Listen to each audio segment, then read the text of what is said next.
बहन जी, आपने मेरी बेटी का रिश्ता मंजूर करके मेरी इज्जत रख ली। आपका ये एहसान मैं जिंदगी भर नहीं भूलूंगा। नमस्ते।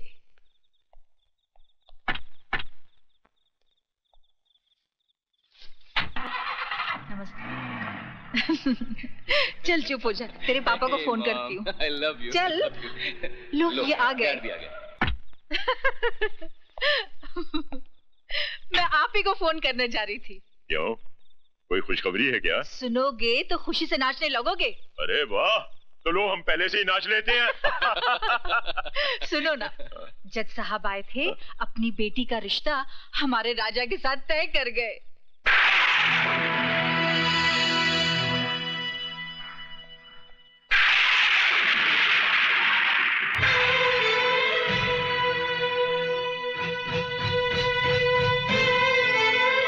क्यों आई है यहाँ? आपसे भीख मांगने। भीख में इंसान 2 पैसे या 2 रोटी देता है, अपने जिगर के टुकड़े या अपने खानदान की इज्जत नहीं देता।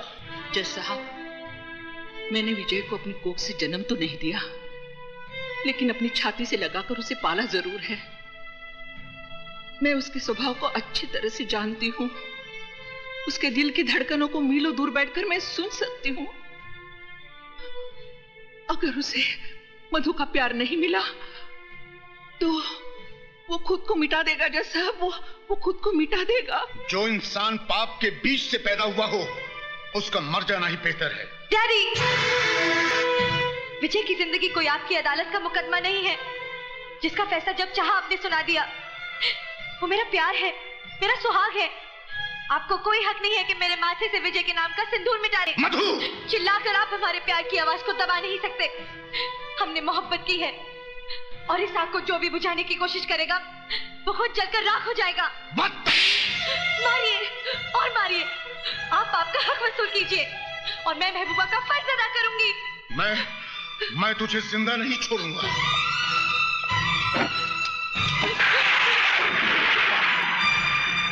रुक क्यों गए जज साहब? चलाइए गोली। मेरी जिंदगी तो मेरे बेटे के काम नहीं आई, शायद मेरी मौत ही उसके लिए वरदान बन जाए। Get out from here! जा रही हूं जज साहब, लेकिन एक बात याद रखिए, इन मोटी मोटी किताबों से आदमी इंसान नहीं बन पाता। इंसान बनने के लिए उसे दुनिया की भट्टी में तपना पड़ता है। आप तो इंसान भी नहीं बन पाए, फिर आपको जज किसने बना दिया?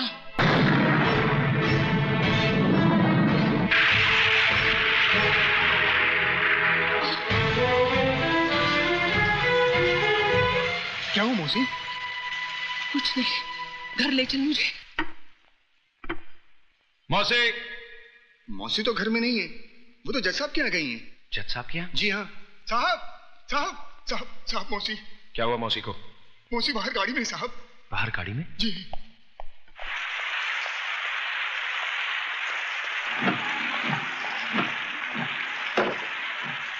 आखिर वही किया ना तुमने जो मैं नहीं चाहता था।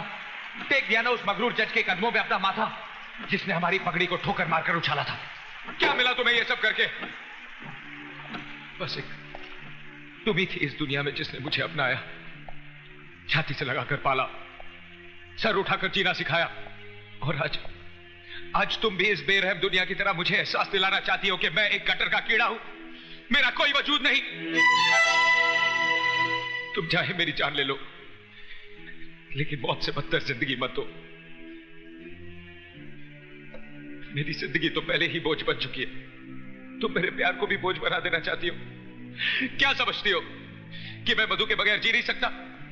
अरे जब मैं उस मां के बगैर जी सकता हूं जिसने मुझे अपने पेट से निकालकर गटर में फेंक दिया, तो मधु क्या चीज है? जवाब दो मौसी, मैं तुमसे कुछ पूछ रहा हूं, जवाब दो मौसी। मौसी, देख और रो मेरे मुकद्दर पर। मेरी किस्मत लिखते वक्त तेरे हाथ नहीं कांपे। सब कुछ तो छीन लिया था तूने मेरा, इस आखिरी सहारे को भी छीन लिया। तू भगवान नहीं, एक मामूली इंसान बनकर रह गया है, मामूली इंसान।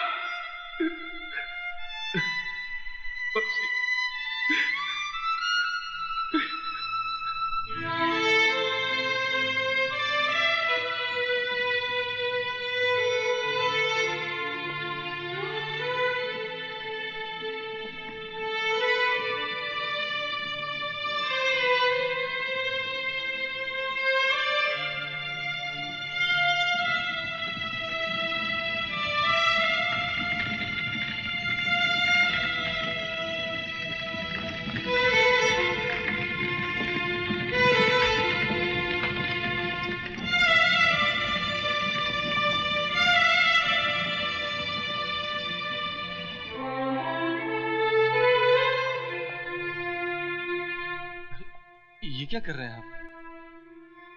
बस कीजिए साहब। जो तूफान आपकी जिंदगी में आ गया है, उसकी वजह से आप अपने आप को क्यों मिटा देना चाहते हैं? जिए तो किसके लिए? जिस मां ने जन्म दिया वही छोड़कर चली गई। एक मां मिली जिसने अपने आंचल में सारी दुनिया की नजरों से मुझे छुपा लिया। तुम्हारे भगवान ने उसे भी मुझसे छीन लिया। कोई नहीं बचा जिससे मैं प्यार कर सकूं या कोई मुझसे प्यार कर सके। क्यों? मधु जी आपसे प्यार नहीं करती क्या? उसका नाम मेरे नाम के साथ मत जोड़िए, वरना जज साहब के काले कोट पर सफेद धब्बा लग जाएगा। लोग समझेंगे कि एक हरामी के साथ रिश्ता जोड़कर जज साहब को कोड़ हो गया। जिस तरह हम भूल गए, आप भी भूल जाइए कि इस दुनिया में हमारा कोई है। तो फिर तोड़ दो इन चूड़ियों को अपने हाथों से, जिन्हें प्यार की कसमों के साथ तुमने मुझे पहनाई थी। मेरे गले में तो तुम मंगलसूत्र नहीं डाल सके। फांसी का फंदा तो डाल दो, ताकि किसी और की बाहों में जाने से पहले मैं अपने आप को खत्म तो कर दूं। विजय, मैं तुम्हारे बगैर नहीं जी सकती, नहीं जी सकती। कोई किसी के लिए नहीं मरता मेम साहब, सभी जी लेते हैं। मेरी माँ भी मेरे बगैर कहीं जी रही है ना। एक औरत की गलती की सजा तुम दुनिया की तमाम औरतों को देना चाहते हो। विजय, मैं तुमसे तुम्हारी खुशियां नहीं, तुम्हारे गम मांगने आई हूं। मुझे वापस मत भेजना। मैं वो घर छोड़ के आई हूं जिस घर ने तुम्हें वो गम दिए हैं। विजय, मैं जीऊंगी भी तो तुम्हारे साथ और मरूंगी भी तो तुम्हारे साथ। हाँ विजय।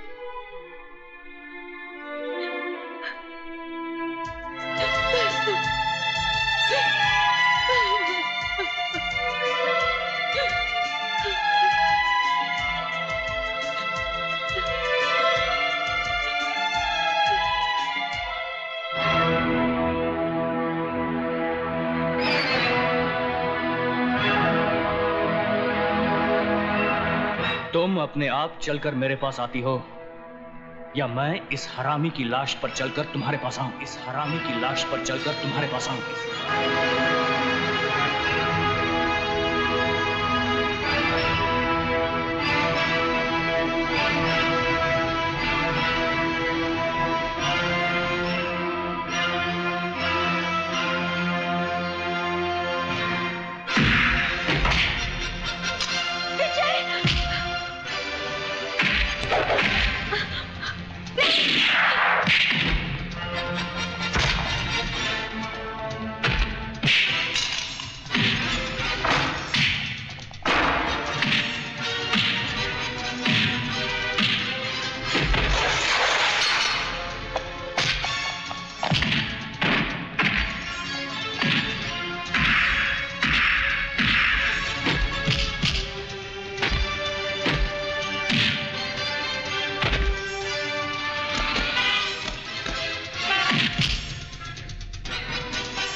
क्या हुआ राजा बाबू को? यह होश में आए तो इसे कह देना कि मैंने इसकी जिंदगी को मौत का लिबास इसलिए नहीं पहनाया क्योंकि इस घर में रहने वाले के बहुत से एहसान है मुझ पर। दोबारा अगर इसने मेरे बीते हुए कल में झांकने की कोशिश की तो इसे आने वाला कल देखना नसीब नहीं होगा। राजा, मेरा बेटा राजा, राजा क्या हो गया इसे? ये कुछ बोल क्यों नहीं रहा है? राजा, होश में आओ राजा, डॉक्टर को बुलाओ। राजा बोल बेटा बोल। देखिए विजय कुमार की हिम्मत, अब तो आपके खून से भी होली खेलने लगा है। नहीं, ऐसा नहीं हो सकता। इसमें जरूर राजा की कोई गलती होगी। विजय कुमार को मैं अच्छी तरह से जानता हूँ। आप विजय को कितना जानते हैं आज मैं ये जानकर रहूंगी। मेरे बेटे के खून से बदबू आती है और उस कमीने के पसीने से महक आती है। आज इस बात का फैसला होकर रहेगा। एक बाप अपने बेटे के खून को बहता हुआ देख सकता है, मगर मां नहीं। मैं डॉक्टर को फोन करता हूं।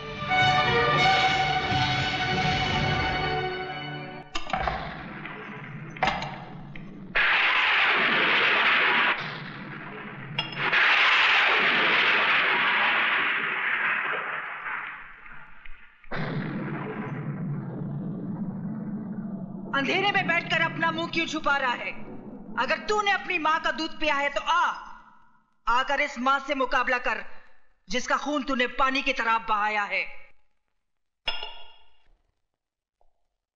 जा कहां रहा है? जवाब क्यों नहीं देता? क्यों मेरे बेटे के पीछे पड़ा है? इसीलिए ना उसने कहा था तू इस दुनिया में जरूर आया है, मगर बगैर किसी की मर्जी के। अरे तुझे तो तेरी मां भी पैदा करके खुश नहीं हुई। कोई मां अपने कलेजे के टुकड़े को अपने से अलग नहीं करती। तू उसके लिए बोझ था, इस धरती के लिए बोझ है। अगर तुझ में जरा सी भी गैरत है तो चुल्लू भर पानी में डूबकर मर जा, या तो अपने हाथों से अपना गला घोट ले, क्योंकि तू हरामी है, हरामी है, हरामी, हरामी है, हरामी।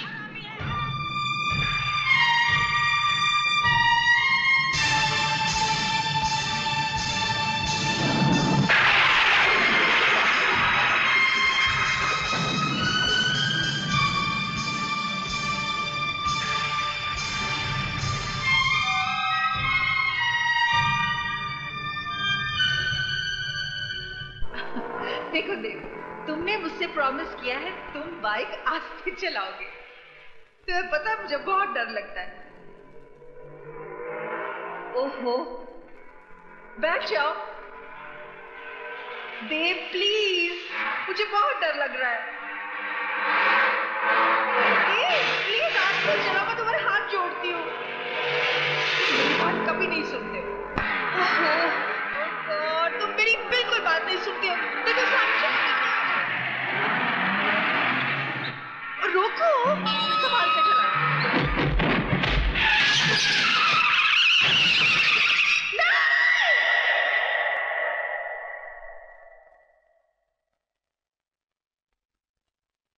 रुक क्यों गई?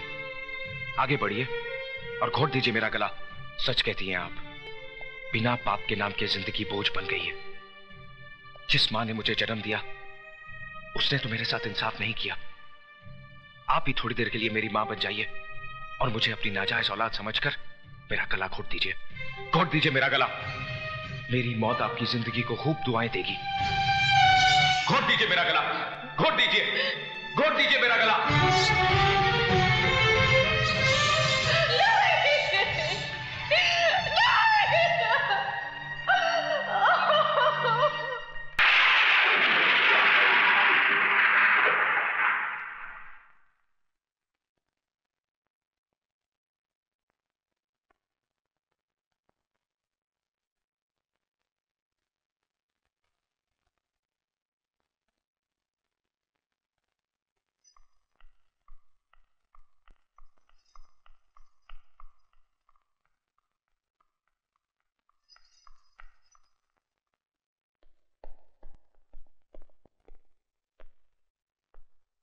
क्या बात है बहना, खाली हाथ वापस आ गई? मैंने तो सोचा था कि तुम अपने हाथों में उसके खून को मेहंदी की तरह लगाकर लौटोगी, उसकी जान ले लोगी तुम।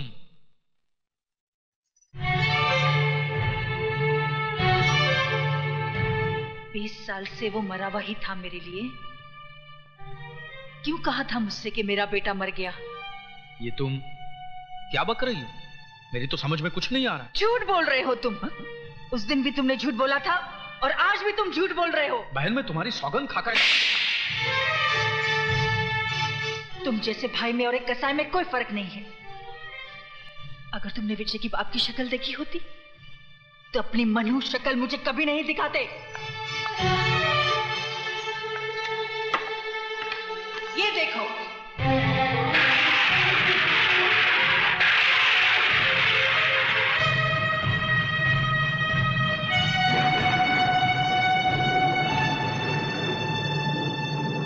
विजय कोई और नहीं, मेरा अपना खून है, मेरा अपना बेटा है। क्यों कहा मुझसे कि मेरा बेटा मर गया है? क्यों एक मां की छाती से उसकी औलाद को अलग किया? पाप तुमने किया, सजा मिली मुझे और मेरे बेटे को। 20 साल से वो अपनी मां की गोद के लिए तरस रहा है, अपने बाप को अंधेरों में ढूंढ रहा है। तुझे तो अपना भाई कहते भी शर्म से सर झुका जा रहा है। बहना प्यारी, अभी तो तुम्हारा सर सिर्फ शर्म से झुक रहा है, लेकिन जिस दिन यह हकीकत तुम्हारे पतिदेव और तुम्हारे बेटे को पता चल गई ना, उस दिन ये जमीन फट जाएगी और तुम्हें जमीन की कोख में अपने आप को छुपाना पड़ेगा। और बहना प्यारी, 20 साल पहले भी मैंने तुम्हारा भला ही सोचा था। अगर उस दिन मैंने तुमसे ये कहा ना होता तो ये दुनिया, ये समाज तुम्हारी नजरों के सामने तुम्हारी नाजायज औलाद को चीते ची मार देती। जिस तरह तुम्हारी नाजायज औलाद को तुम्हारे बगैर जीने की आदत पड़ गई है, उसी तरह बहना प्यारी तुम भी एक आदत डाल दो। इसलिए भूल जाओ कि देव नाम का कोई तुम्हारा प्रेमी था और भूल जाओ कि विजय नाम का कोई तुम्हारा बेटा भी है।